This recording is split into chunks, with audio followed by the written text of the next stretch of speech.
नमः श्रीवर्धमानाय निर्धूतकलिलात्मने सालोकानां त्रिलोकानां यद्विद्यादर्पणायते। रत्नकरंडक श्रावकाचार परम मांगलिक ग्रंथ है। आचार्य समंतभट्ट स्वामी द्वारा दूसरी तीसरी शताब्दी में यह लिखा गया है। इसकी भाषा संस्कृत है। कुल श्लोक इसमें 150 हैं। विषय वस्तु इसमें सम्यक दर्शन, सम्यक ज्ञान, सम्यक चारित्र, संलेखना और श्रावक के 11 पद मतलब स्थान की चर्चा की गई है। हम यहाँ पर सर्वप्रथम सम्यक दर्शन के स्वरूप में समझ रहे थे कि श्रद्धानाम परमार्थानाम माप्तागम तपोव्रताम, अर्थात जो आप्त आगम और तपोव्रताम मतलब साधुओं पर श्रद्धान करता है उसका श्रद्धान जो है निर्मल होता है, अर्थात वह सम्यक दृष्टि होता है। आप्त कैसे होते हैं, आप्त का कैसा स्वरूप होता है, इसकी चर्चा जो है यहाँ पर 7वें श्लोक तक हो चुकी है। अब आगे जो 8वां नंबर का श्लोक है, आगम। आगम कैसा होना चाहिए, आगम का स्वरूप क्या है, इसकी बात जो है बताई जाएगी। और भगवान की जो वाणी है वो बिल्कुल वीतरागी वाणी होती है। किसी प्रकार से किसी की अपेक्षा से कथन नहीं होता है। वहाँ स्वमेव सहज रूप से वाणी निकलती है। ये भी हमको ध्यान में रखना है। भगवान किस चीज़ को सोच करके बोलते हैं ऐसा भी नहीं है। ऐसा ही कर्म का उदय है भव जीवों का, जिनके निमित्त से भगवान की वाणी स्वमेव खिरने लगती है और उनका उपदेश निष्प्रह होता है, किसी इच्छा को लेकर के नहीं होता है। ये भी ध्यान में हमको रखना है। आइए 8वां नंबर का श्लोक है। सबसे पहले इसका उच्चारण करते हैं। अनाथ मार्थम, अनाथ मार्थम विना रागहि, विना रागहि शास्ता, शास्ता शास्ति, शास्ति सतो हितम, सतो हितम ध्वनन, ध्वनन शिल्पीकरस, शिल्पीकरस स्पर्शान, शिल्पीकरस्पर्शान, नातक बोलेंगे शिल्पीकरस्पर्शान मूर्जहा, मूर्जहा किमपेक्षते, किमपेक्षते। इसका ये उच्चारण हुआ। पूरा श्लोक का एक बार उच्चारण करते हैं।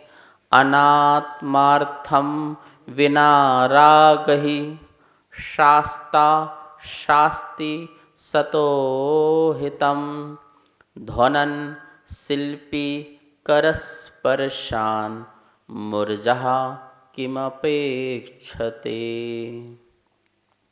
अब एक एक शब्द का यहाँ पर अर्थ देखेंगे।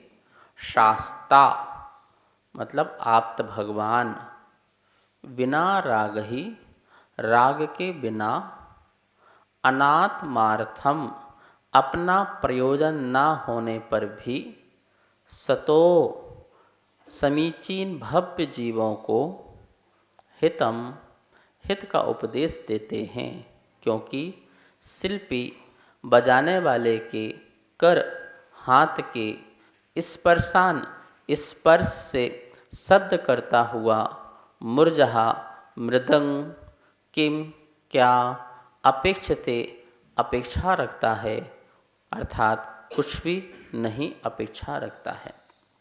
एक शाब्दिक अर्थ हुआ। श्लोक में एक एक चीज़ों को हम ध्यान में दें तो पहला लिखा है अनात्मार्थम। अनात्मार्थम अर्थात आत्म मतलब अपने, अर्थम मतलब प्रयोजन। अर्थ का क्या होता है, प्रयोजन होता है। तो अपने प्रयोजन के बिना, ठीक है ना, उनका अपना कोई प्रयोजन ना होने पर, अनाथमार्थम अपना प्रयोजन ना होने पर भी, और बिना राग ही, राग के बिना, राग के बिना अपना प्रयोजन ना होने पर भी। आपको पता है भगवान की वाणी जो है राग के बिना और अपना कोई प्रयोजन नहीं है, और ऐसी भव्य जीवों के लिए उनकी वाणी होती है, उनका उपदेश होता है। हम यहाँ पर तो स्वार्थी लोग हैं, थोड़ा भी बोलते हैं तो उसमें अपना प्रयोजन रखते हैं, एक तो राग पूर्वक और दूसरा प्रयोजन भी। देखिए, हम आपको उपदेश दे रहे हैं ना, तो इसमें भी हमारा राग है। क्या राग है? जब तक आपसे हमको प्रेम नहीं होगा तो हम आपको उपदेश नहीं दे सकते हैं। भव्य जीवों से प्रेम है। क्या प्रेम है? आपका कल्याण हो, आपका उद्धार हो, आप भी भगवान बने, ऐसा हमारा आपसे प्रेम है धर्मानुरागी के प्रति, भव्य जीवों के प्रति, तो हम उपदेश दे रहे हैं। तो कहने का मतलब है, जब तक केवल ज्ञान प्राप्त नहीं हुआ है तब तक जिनकी भी वाणी होगी वो राग सहित ही होगी, कषाय सहित ही होगी, बिना उसके उपदेश या लेखन नहीं हो सकता है। एक आचार्य शास्त्र लिखते हैं, ग्रंथ लिखते हैं, बताइए उनको क्या आवश्यकता है? क्या आवश्यकता है? जिन शासन से अनुराग है, जिन शासन से अनुराग है कि भगवान की वाणी सबके पास पहुँचे, सब लोग इसका अध्ययन करें, स्वाध्याय करें, ऐसा अनुराग है, तो मुनिराज जंगल में भी रह करके क्या कर रहे हैं? शास्त्रों का क्या कर रहे हैं? लेखन कर रहे हैं, लेखन का कार्य कर रहे हैं, उनको ताड़पत्रों में उतार रहे हैं। यह सारा कठिन कार्य होता है। इस कठिन कार्य को भी भव्य जीवों के अनुराग के बस या जिन शासन की प्रभावना हो इसके बस जो है वह ग्रंथों को लिखते हैं या पढ़ते हैं या पढ़ाते हैं। तो यहाँ पर राग है, पर प्रयोजन आत्मकल्याण का है। वहाँ पर जो अरहंत भगवान का उपदेश है, बिना रागई, राग के बिना, मतलब बीत राग, छडाला में पढ़ते हो ना, तीन भुवन में सार, वीते राग विज्ञानता। विज्ञान जो विशिष्ट ज्ञान है वो कैसा है? वीत राग है, राग रहित ज्ञान है। ऐसे ही अरहंतों का ज्ञान कैसा है? रागई बिना, राग के बिना। तो भगवान का जो ज्ञान है जिसको लिपिबद्ध करते हैं उसको आगम कहते हैं, उसको द्वासांग कहते हैं। वह द्वासांग, वह आगम जो ज्ञान भगवान से मिला है, तो भगवान ने हमें ज्ञान कैसा दिया है? बिना रागई अनाथ मार्थम, राग द्वेष के बिना और अपने प्रयोजन के बिना। अनाथ मार्थम, अपने प्रयोजन के ना होने पर भी शास्ता, शास्ता मतलब कौन?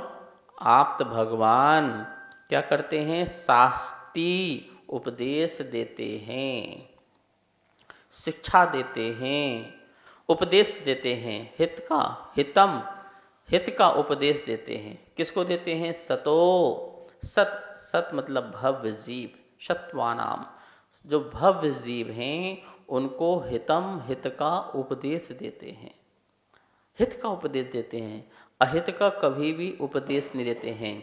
अहिंसा का पालन करो, सत्य का पालन करो, आचौर्य, ब्रह्मचर्य, अपरिग्रह, ये सब आत्महित के उपदेश हैं। तीर्थंकर जो हैं तीर्थ का प्रवर्तन करते हैं। तो कौन से तीर्थ का प्रवर्तन करते हैं? धर्म तीर्थ का प्रवर्तन करते हैं। धर्म, सम्यक दर्शन, सम्यक ज्ञान, सम्यक चारित्र्य, ये धर्म है।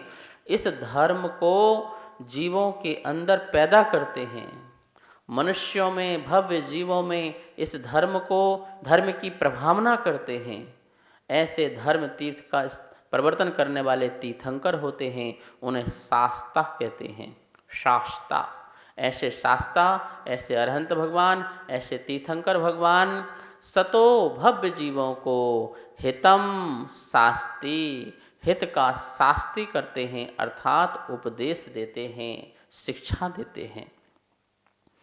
अब यहाँ पर नीचे की लाइन में उदाहरण के माध्यम से समझाने का प्रयास किया है। क्या उदाहरण दिया है? ध्वनन, ध्वनन करता हुआ, आवाज करता हुआ, बजता हुआ। कौन बजता हुआ? मुरजहा, मुरजहा, मुरजा समझता है? मुरजहा मतलब होता है मृदंग, मृदंग मतलब ढोलक, ढोलक देखिए आप लोगों ने, दोनों हाथ से बजाते हैं, उसको ढोलक कहते हैं, उसको मृदंग कहते हैं, उसको मुरझा भी कहते हैं। तो यहाँ पे श्लोक में मुरझा शब्द आया है। मुरझा ध्वनन, ध्वनन करता हुआ, आवाज करता हुआ। किसके हाथ से आवाज करता हुआ? शिल्पी कर स्पर्शान। शिल्पी, शिल्पी हो गया बजाने वाला, कर हाथ हो गया, स्पर्शान छू करके, ठीक है ना।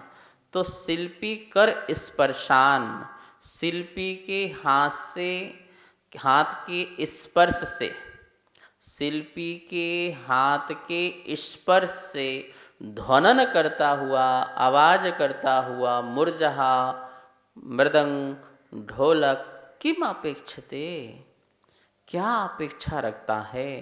किम अपेक्षते, क्या कोई अपेक्षा रखता है? क्या कोई अपनी उस आवाज़ से किसी से कुछ चाहता है कि इस आवाज़ से लोग मोहित होकर के मेरा गुणगान करें, मेरी प्रशंसा करें, मेरा स्वर्ण अक्षरों में नाम अंकित कराएं?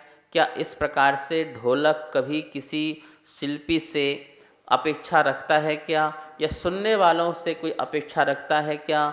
जैसे एक ढोलक शिल्पी के हाथ के स्पर्श से आवाज करते समय भी वो किसी प्रकार की अपेक्षा नहीं रखता है, ऐसे ही जो अरहंत भगवान हैं उपदेश देते हैं भव्य जीवों को, तो भव्य जीवों से कहीं किसी प्रकार से अपेक्षा नहीं रखते हैं। क्या अपेक्षा नहीं रखते हैं? जगत में ये मेरा नाम फैलाएंगे, अपेक्षाएं बहुत होती हैं, यश ख्याति लाभ पूजा सम्मान भक्ति प्रार्थना, ये सब क्या हैं? ये सब चीज़ों की इच्छाएं जगत में लोगों को होती हैं। आज आप थोड़ा पढ़ाओ तो सोचते हैं कि भैया मेरा नाम ले, आप थोड़ा किसी का उपकार करो तो क्या कहता है, भाई मैंने उपकार किया है तो भूल मत जाना, भूल मत जाना। तो उसके उपकार को याद रखना पड़ता है और उसकी प्रशंसा करते रहो जगत में, तो उनकी प्रशंसाएं करो, गुणगान करो। ऐसा लोग भाव रखते हैं कि हम थोड़ा कुछ करें तो हमें ऐसा रिजल्ट मिलना चाहिए। समाज में भी देखते हैं या साधु संस्था में भी देखते हैं, थोड़ा भी कार्य करते हैं तो बढ़ा चढ़ा करके स्वयं ही हम प्रस्तुत करते हैं, या फिर हम अन्य लोगों से ऐसी अपेक्षा रखते हैं कि आप हमारे कार्य की सराहना करो, उसकी प्रशंसा करो, ठीक है ना। लेकिन अरहंत भगवान बिना रागई, राग के बिना, राग द्वेष मोह माया आदि के बिना, काम क्रोध मान माया लोभ के बिना, इन सब के बिना जो हैं भव्य जीवों को दिव्य उपदेश देते हैं, सच्चे मार्ग का उपदेश देते हैं, आत्म कल्याण जिससे हो सके उसकी शिक्षा देते हैं, ऐसा ज्ञान देते हैं कि उसकी आत्मा जो है संसार के दुखों से छूट करके मोक्ष सुख को प्राप्त हो जाया करती है, ठीक है। तो ऐसे भगवान होना चाहिए और ऐसे भगवान की वाणी होना चाहिए, और उस वाणी को कहा जाता है आगम। क्या कहते हैं? आगम। और ऐसे आगम पर श्रद्धान करना सम्यक दर्शन है। ऐसे आगम पर, ऐसे शास्त्रा के वचनों पर जो है श्रद्धान करना सम्यक दर्शन है। प्रामाणिक हो गए भगवान, कैसे हो गए? प्रामाणिक भगवान हो गए। क्यों? क्योंकि भैया इन्होंने स्वार्थ से उपदेश नहीं दिया है। हम किसी शिक्षक से पढ़ते हैं तो उसके लिए हमें कुछ देना पड़ता है, और शिक्षक भी अपेक्षा रखता है कि मुझे इसका कुछ उचित दाम मिले तो मैं बच्चे को पढ़ाऊंगा। जगह जगह कोचिंग खुली है, स्कूल खुले हुए हैं, कॉलेज खुले हुए हैं, ठीक है ना। वो क्यों खुले हुए हैं? वो कमाने के लिए खुले हुए हैं। उनकी शिक्षा स्वार्थ परक है, लेकिन भगवान की जो शिक्षा है वो निस्वार्थ परक है। जो है सो है, जो देखा जो जाना उन्होंने वैसा ही उपदेश दिया। अपने मन मर्जी से उपदेश नहीं दिया, ये ध्यान रखना। जैसे जैसे केवल ज्ञान में जैसा जैसा झलक रहा है, जगत का जैसा जैसा स्वरूप दिख रहा है, उस स्वरूप को वैसा ही वैसा भव्य जीवों के सामने प्रदर्शित किया है। भव्य जीवों के लिए परोसा है, उनको दिया है, हम भाग्यशाली हैं। भव्य जीव भाग्यशाली है जिसको यह उपदेश ऐसे परमात्मा से मिला है जिनमें के अंदर किसी प्रकार का राग द्वेष का भाव नहीं है, अपना और पराया का भाव नहीं है। मात्र यही उपदेश सहज रूप से निष्प्रय होकर के हित का उपदेश दे करके, आत्म कल्याण का उपदेश दे करके जीव मोक्ष को प्राप्त हो, ऐसा उपदेश जो है उन्होंने दिया है। बहुत सुंदर यहाँ पर उदाहरण दिया है। देखिए, हम और भी उदाहरण देख सकते हैं, जैसे कि जो है पेड़ है, वृक्ष है, वो हमसे क्या अपेक्षा रखता है? कोई भी अपेक्षा नहीं रखता है, और बिना अपेक्षा के हमें धूप देते, हमें छाया देता है, हमें फल फूल देता है, हमें ऑक्सीजन देता है, हमें जीवन देता है, हमें प्राणवायु देता है। जिस प्रकार से पेड़ पौधे अपन से कोई अपेक्षा नहीं रखते हैं लेकिन फल देते हैं, छाया देते हैं, ऐसे ही भगवान भी होते हैं जो किसी भी भव्य जीवों से उपदेश के उसमें एवज में हमसे कहीं किसी प्रकार की अपेक्षा नहीं रखते हैं। ऐसे भगवान की वाणी होती है और वही भगवान हमारे लिए पूज्य होते हैं, वंदनीय होते हैं। उन्हीं भगवानों की हम भक्ति करते हैं, उन्हीं को हम आदर्श मानते हैं और उन्हीं की वाणी को लेकर के हम अपना जो है उद्धार करते हैं। वर्तमान में हमारे पास भगवान नहीं है, लेकिन परंपरा से आगम प्राप्त हुआ है, उसे आगम कहते हैं। और उसी आगम को साधुओं की नेत्र कहा जाता है। आगम चक्षु साहू, आगम चक्षु साहू, साधु के आगम ही नेत्र हैं, आँखें हैं। आगम में जो पढ़ता है वही बात को कहता है कि ये बात ऐसी कही है भगवान ने और यही यथार्थ है। मैं अपने तरफ से कुछ भी नहीं कह रहा हूँ, परंपरा से ऐसी ही वाणी हमें प्राप्त हुई है भगवान की, और उसी पर ही श्रद्धान करके जीव सम्यक दृष्टि बन जाता है। तो इस प्रकार से यहाँ पर आगम के बारे में बताया, भगवान की वाणी के बारे में बताया। ऐसा श्रद्धान करके सम्यक को प्राप्त करें। समय हो चुका है, आइए माँ जिनवाणी की स्तुति करते हैं। जा वाणी के ज्ञान से सूझे लोकालो, सो वाणी मस्तक धरे सदा दो। हे जिनवाणी भारती तो हे जपो दिन दिन, जो तेरी सरना धरे सो पावे सुख चैन। सबको बहुत बहुत मंगल आशीर्वाद।